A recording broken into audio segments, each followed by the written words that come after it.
Hi, and welcome to another edition of Meet the Mayor. And as usual, luckily the mayor has come to talk to us about what's going on here in the village. Mr. Mayor, good to see you. Good morning, John. Thanks for having me. Always a pleasure, always a pleasure. Now, let's talk about something we haven't talked about more than 10,000 times. The ambulance, Yes, the ambulance. So- the ongoing the ongoing saga with these. So the judge in this case said that Miss Bertha filed too late, and the case can't go forward. right. But that's not the end of it. No, it's not the end of it. It's not even the beginning of it. Let me just start from the beginning. It's a very long and it's a very complicated story. But within the village, we have the EMS department, which is under the village. Then there's a fraternal organization called the East Hampton Village Ambulance Association. That organization is run by Mary Mott, Mary Ellen McGuire, and they have an executive board. And then everybody who's in EMS is part of that organization. And then people who have left the organization throughout the years, including longtime members of the ambulance, are considered exempt members of the association. So at some point last year, a group, when we took over and created the EMS department, a group of people who were part of the association left the association. And they claim they had an election, they ousted the current board of the association, which is Mary and Mary Ellen and people I just said, and they are now the association. We do not recognize this because they didn't follow any of the bylaws of the association to oust the current board or create new bylaws. They didn't follow any of the bylaws of the real organization. So they didn't, it's sort of like if I'm the chairman of the board here, if they wanted to get rid of me and they went to somebody's house and they voted me out, without having an official meeting, it would have no meaning. Correct. That's pretty much the case? 100% correct. Okay, great. All right, so they're sort of a dissident group. Right. And they've been trying to get back in. And now, Mary Mott works for the village, is that correct? She's a volunteer Just a volunteer? for EMS. Right, which is an unpaid volunteer. Unpaid. Okay. Their entire, the That chief, whole- the assistant chief are all unpaid. I see, okay, all right, so there's these two groups. Right. So now she goes to court, Miss Bertha, loses that, but the judgment was not about whether she's legit or not, it was only about bringing the case forward. Correct. And so now she can go ahead and do, She can appeal the judge's decision to a higher court, and she hopes that that judge will overturn the lower court's decision, and then they'll be able to bring it to an actual judge lawsuit, and it'll be heard. And like I said on our last show, I was hoping that the judge would allow it to go forward, so we could then air this out in front of a judge and show that Miss Bertha is absolutely wrong. And all of this stuff that she's doing is based on a bunch of lies, and I say based on borderline criminal activity. They've even went a step further, and now they are soliciting people under the East Hampton Village Ambulance Association name for cash donations to support their lawsuit. They also set up a GoFundMe page recently to fund this, and it's set up by, or purports to be set up by Terry Bertha. And they're trying to collect money to fund this lawsuit because they're claiming they are the association, which is not the truth. right, And if it ever does come to court, we'll be able to prove it. And it really does need to be resolved because it's not really fair to the public that's listening to all this nonsense. They're actually able to get stories in the local paper because it's such a confusing situation that people are buying into this. So we were able to shut the GoFundMe page down as fraud. And all of the money that was donated to them is being returned.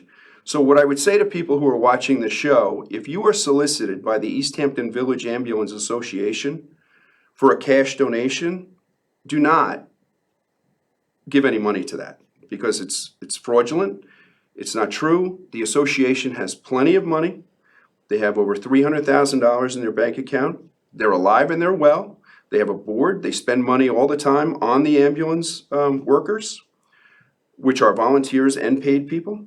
So if you are solicited, East Hampton Village Ambulance Association does not solicit funds. So even if you see a GoFundMe page, that's not a legitimate organization.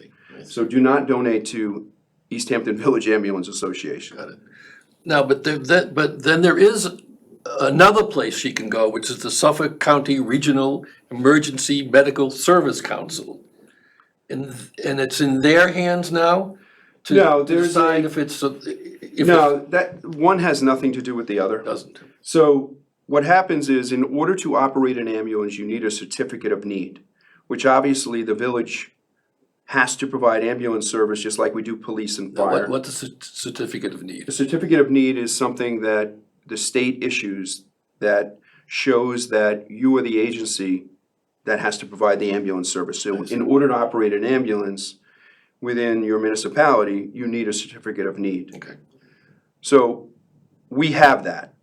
They claim we stole it, but if you really sit down and think about who is responsible for the public safety of the village residents, it would be the mayor and the board of trustees. It's certainly not some organization that was created to be a fundraising arm of the ambulance so they could enjoy Christmas parties and holiday events and things like that, things that the village can't really pay for. That's why they were originally created. So for them to think that they deserve to have a certificate of need makes no sense. Because if something goes wrong, again, the village pays for everything. The ambulances, the insurance, the retirement for the volunteers. So for them to think that they should have their certificate of need is not correct. So, but the village has the CON. So we have the certificate want of it. need. They want it. Right, but you've got it. We have it. Okay. Now, what this meeting about is from REMSCO, they call it, that's the abbreviation. They're an arm of the state. And they are having a public hearing. We are trying to expand our certificate of need into the Northwest Fire Protection District and the Water District.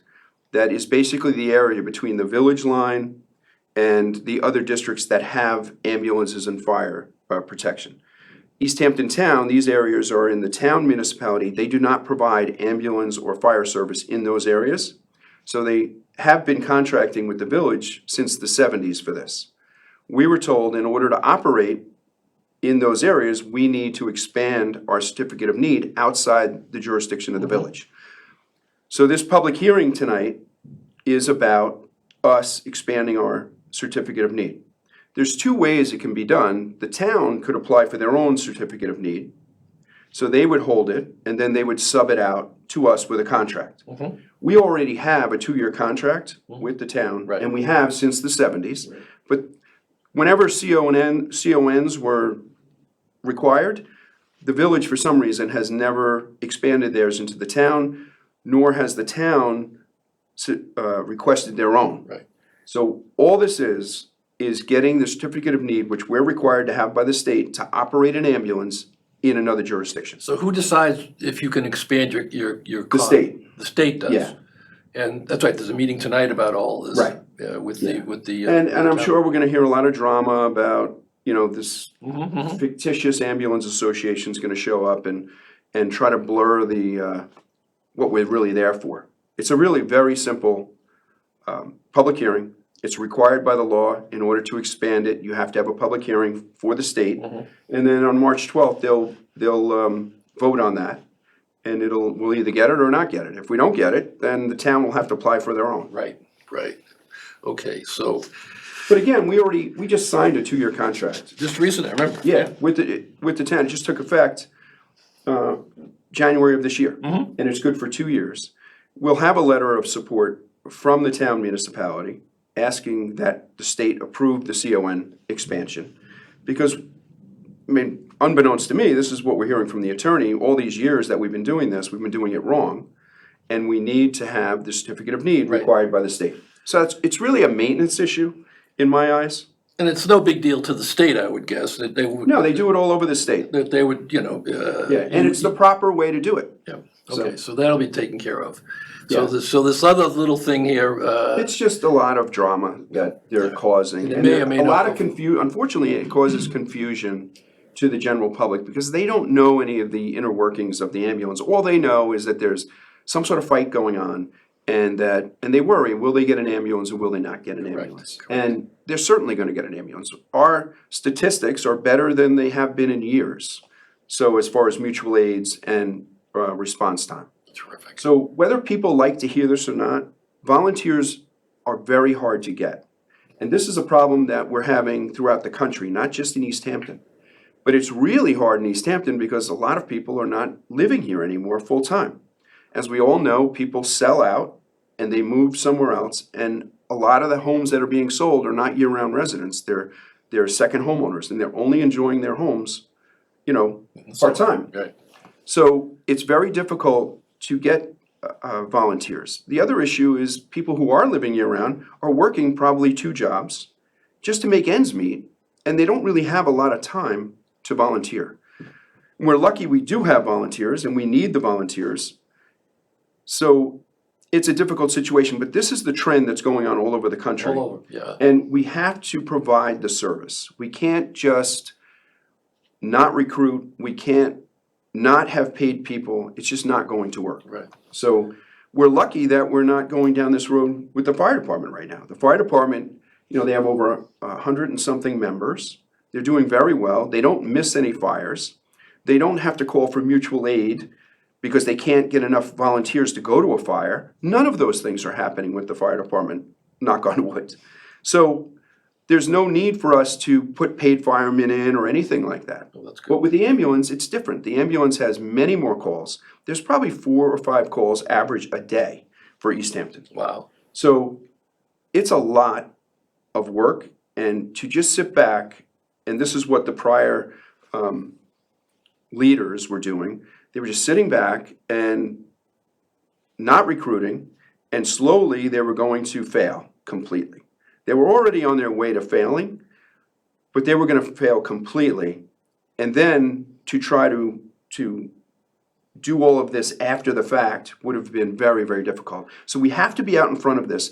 And I give a message to everybody who's listening. If you run a municipality, or a district, you better get out in front of this and you better start hiring full-time people because eventually you're not going to be able to sustain the number of calls. It seems that, as you say, all over the country, I've read, Yeah. seen that this has always been, not always, this is a new problem, and people age out, and it's hard to get the It young is, people to yeah. come back in. Back in the 80s, when I first became a police officer, our East Hampton Village Ambulance Association was strong. You had people like Dave Buckout, and you had who were answering hundreds of calls. He was a paramedic, and Mary Mott was a paramedic, not a paramedic, I'm sorry, an AEMT they called it on that side on the volunteer side. But you never had a mutual aid. I was a cop for a long time. You never stood around waiting 20 minutes for an ambulance. So it's changed over time. The volunteer force is just dwindling. I see. Let's move on to something else. Okay. And I think we have a video. There are changes, going to be changes happening at Park Place, and they're going to be pretty big, it looks like. I think we have a little video. Here's what's going on, and why don't you sort of tell us what's happening here? Yeah, so this is a building that's owned by Jay Eastman, the Eastman family. They've been landlords in East Hampton for the last 55 years. They're landlords of buildings all over our village, but they're landlords of mom and pop stores like Obligado, the bookstore, Starbucks, if you want to call that a mom and pop store, but Camuso, I think, is the little restaurant that opened last year Right. in the alleyway. They're the landlord there. So he has gone to, I think, our planning board or DRB, and he's requested to renovate this building. He requested from the village board an easement to put in a new IA system, a nitrogen reducing system, so he could use some wet uses in that building, which we thought was great. So he's going to have couple wet uses in there, and then his other building in there, the other stores in there will continue to be retail stores. I know we had something in the Star recently and in 27 East about Khan. I love Khan. Khan and I have been friends for a long, long time, but apparently him and his landlord cannot come to an agreement, so Khan is moving out of that building, which is sad. We're sad to see Khan go. Khan has been such a great supporter of the village and of me, and when I was police chief, he was a supporter of the police department. He donated bikes to us for our patrolmen to ride bikes through the village. So it's sad to see Khan moving out, but that's between him and his landlord. Right. All I can say is that the landlord is doing a renovation that is going to bring some wet uses to the area, which we think is great. I think one is gonna be a candy store / ice cream store, and the other is gonna be a small 16-seat little, you can't call it a restaurant, we call it a retail food shop, a retail food establishment. And that, under the Board of Health regulations, if you have less than 16 seats, you can put in an IA system, a septic system that's really good, but it doesn't meet the level of a high level of a restaurant. Right. So what we're seeing here was the putting into the septic system, I guess. Yes. And then there are like 4 storefronts. They're all gonna be cleared out and new people will be coming in. Yeah, that's my understanding. And this goes along with what you've been sort of dreaming about anyway, of Yeah, I having mean- more life to that area and, The wet uses will bring more people to town. We did the similar thing when they did Tudo Cafe. We gave them an easement to put the septic system in our parking lot. We did the same thing for Camuso. I might not be saying it right. No, I think it's- It's a little restaurant that opened last year. Again, it's not a restaurant. It's a retail food establishment, less than 16 seats. right, Great little spot. It's up the alley right off of Park Place. And we granted them an easement as well. That's also a J. Eastman building. So I saw that, I can't say it enough, Jay is getting a little bad press, because of, it looks like he's eliminating mom and pop stores, but it's actually totally opposite that. He is a huge supporter of mom and pop stores. And, like I said, he's the landlord of the bookstore, he's the landlord of Obligato, all mom and pop stores. the tennis, Yeah, that's right, the tennis place, I Tennis forgot place, about that that. whole area is- Set yeah. Point Tennis. it's interesting, because I always wondered how those people stayed. Right. Well, he keeps their rents very And reasonable. that's what I've heard. Yeah. That, He told me a story that, when his grandfather, and I might not be getting this 100% right, so I apologize but he told me a story that when his grandfather first started this, he said, you always have to have a bookstore in your village. You always have to have a coffee shop in your village. So they've been true to that all these years, where they've made sure they've had those in our village. And he's a great landlord. So I think we're gonna see really great things from him moving forward. Good. Well, things change and life Right. changes. It should be interesting. The other thing that happened recently is a car crash at the Hedges, and it's not the first one. Yeah, the Hedges Inn, But I think before you start, let me just show you, I think we have a video of the crash. Excuse me. yeah, this is And here it about comes. 1 o'clock in the morning. Watch your screen for boom. Oh my God. So there's been some misunderstandings with this crash. Some people think the police were pursuing this young driver, and that wasn't the case. The police officer was, in fact,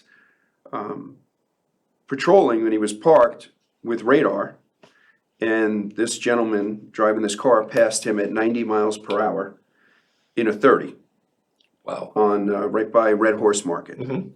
So the police officer pulled out to go after the car, and by the time the police car got from the Red Horse Market to the light, the car had crashed.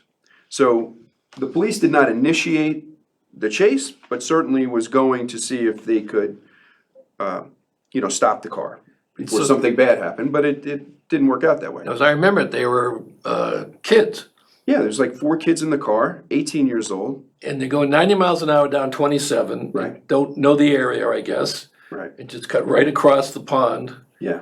Luckily, they didn't wind up in the pond. Lucky they didn't hit a tree or something like that, yeah. but. But they They did hit a building. But they did a lot of damage to the building. Yeah, and this has been an ongoing problem for years and years. I was a police officer for 34 years. There was always an accident, probably once a year, into the Hedges front porch. Really, every Yeah. year something. Yeah, I would say on an average, yeah. I mean, this we've had two in less than a year. Different years, 23 and 24, but Yeah. within 12-month period, there's been two accidents there. So it's a problem, and we've been really lucky that no one has been seriously injured in any of these crashes. But timing is always an issue, because coming through that intersection, if there was a car on James Lane or going through the light, or people sitting on the front porch of the inn, tragedy could happen very, very quickly and easily. So, and these kids could have been killed very, very easily. So, speeding is not a death sentence. I've heard some people say, well, they deserved it, they were going 90 miles an hour, but that's not reality. No. The reality is people make bad decisions, bad judgment. It doesn't mean they should be killed because of it. So we have to be careful what we do at that intersection. And we also, like a hard structure would be a death sentence. So that's not the answer. You can't put up a wall or a big rock, or it's going to be bollocks in front of the. It's going to be a fatality. Right. So whoever hits them at 90 miles an hour, they're done. The accident before this was an Uber driver that fell asleep. So people are out working; they're trying to make a living, and he fell asleep. Should he be dead? No. No. So we have to come up with something that will work there, and so we hired an engineering firm, and they're working on that. But again, it has to be something that's acceptable to the state, because it borders a state highway, which is Route 27. So whatever we do has to be approved by the state. And there's a lot of different theories, and I'm not going to get into what would work, what wouldn't work, but that's why the engineers are going to do it and see what we can come up with. Well, that'll be Before good. somebody gets seriously hurt. Really gets hurt, or they knocked that building down finally. Yeah. They came damn close this time, I think. Right. Right, good. Yeah, that whole front porch is a mess, so I think it's like $500,000 to repair it. Oof, Jesus. All right, one more major event is the talk about LaForest Lane Yes. and making that a one-way. And I think, Jody, if we have a map, yes. So LaForest Lane runs between Appoquog and Georgica. Georgica Road. And the proposal on the table is to make it a one-way from Georgica to Appoquog, so it would run southbound. So south would be one way. Right. Okay. Now, this all came about because the neighbors that live on that street all got together and they are requesting this. So I think it was about 23 or 26 people on the street that have petitioned us to do this. And the reason they want this is, They claim it's a safety issue. The road is very narrow. It's got two major bends in the road, and vehicles are on the wrong side of the road. It's used as a bypass, in their opinion, to go to and from the beach, Georgica Beach, which I would agree. If I'm coming that direction, I certainly use it. So I see all their points, and so they're requesting a couple of things. They would like speed humps on the road to slow traffic down and make it a one-way street. So we've hired a traffic engineer to study the road, because our fear is if we, the unintended consequences is what we fear. So logically, I would say if we make that a one-way south, a lot of the traffic is now going to be going on to Jericho Road, which connects the same two roads.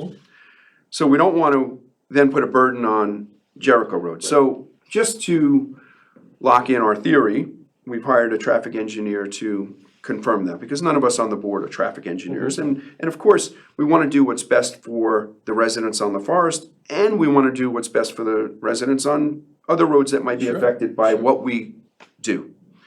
So those are the things that we're working on right now. So we have a public hearing today to hear more from the neighbors, and then the board will have to make a decision. oh, great. And once again, I think we run out of time.